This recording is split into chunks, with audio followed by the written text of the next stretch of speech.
आइए जानते हैं हम कि इस वाले सवाल को, इस समीकरण को हम अपने गुणनखंड विधि से कैसे करें, कैसे नहीं। तो अगर अभी तक आपने हमारे चैनल को सब्सक्राइब नहीं किया तो पहले हमारे चैनल को सब्सक्राइब कर ले एंड बेल आइकन को दबाना ना भूलें। तो इस सवाल को हम सीखेंगे बहुत ही आसानी से। इस ऐसे गुणनखंड हमारे 10th वाले बच्चों के लिए बहुत ही मोस्ट इम्पोर्टेंट विधि है, मोस्ट इम्पोर्टेंट सवाल है कि आप लोग एक बार अगर करना सीख गए तो कभी ज़िंदगी में नहीं भूलोगे इस वाली विधि को। तो आप लोग सीखेंगे डिटेल्स के साथ हिंदी में।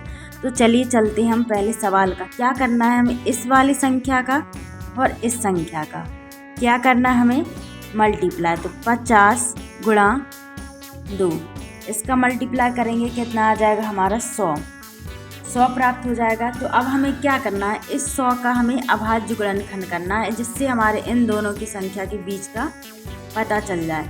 तो 100 का हम अभाज्य गुणनखंड करेंगे।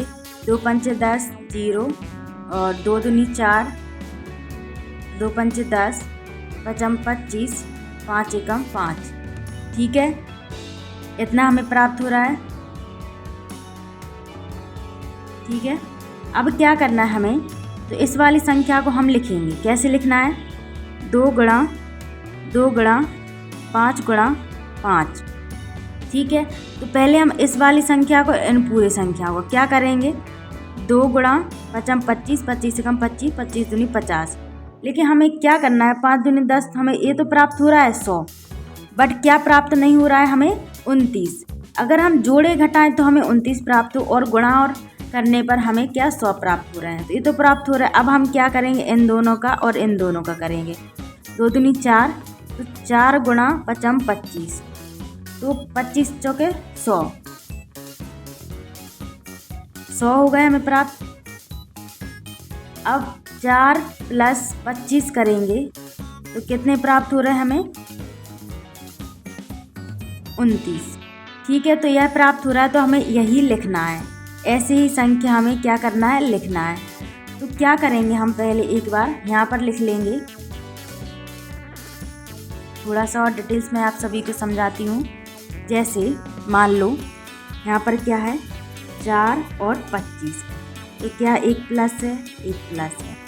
4 एक माइनस और माइनस के 25, और एक प्लस 4 और माइनस के 25। और अब क्या करना है हमें, -4 और प्लस के 25।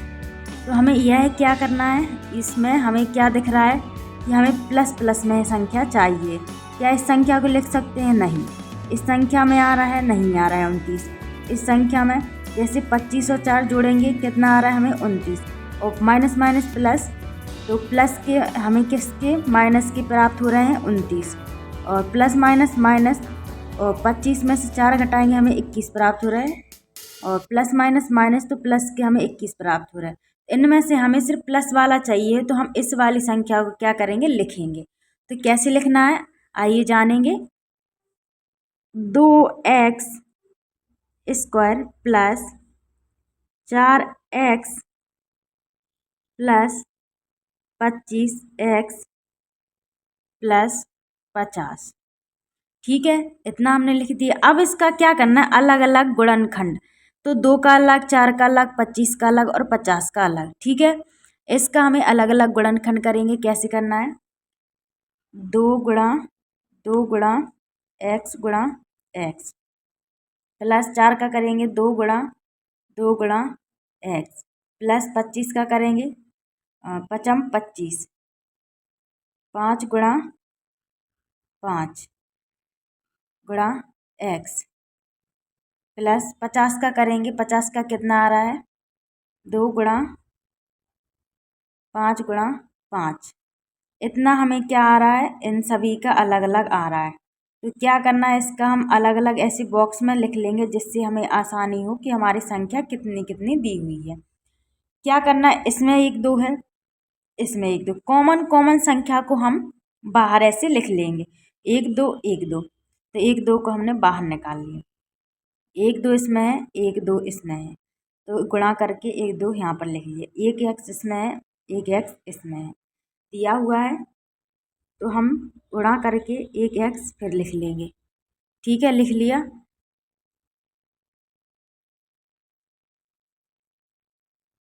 सॉरी थोड़ी सी मिस्टेक हो, इसमें सिर्फ एक ही दो रहेगा और यहाँ पर सिर्फ एक दो आएगा, गुणा में हमारा क्या एक एक्स आएगा। अब यहाँ पर कोष्टक में बचा हुआ एक एक्स है और बचा हुआ एक दो है, तो एक्स प्लस दो प्लस के हमारे आ जाएंगे।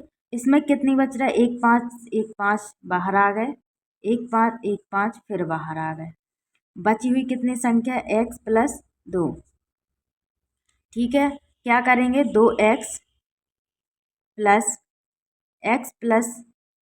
दो प्लस पचम 25 एक्स प्लस दो, इतनी हमारी आ गई। तो लिखेंगे हम 2x प्लस 25 और x प्लस दो, या करके x प्लस दो 2x प्लस 25, यही क्या होगा हमारा आंसर।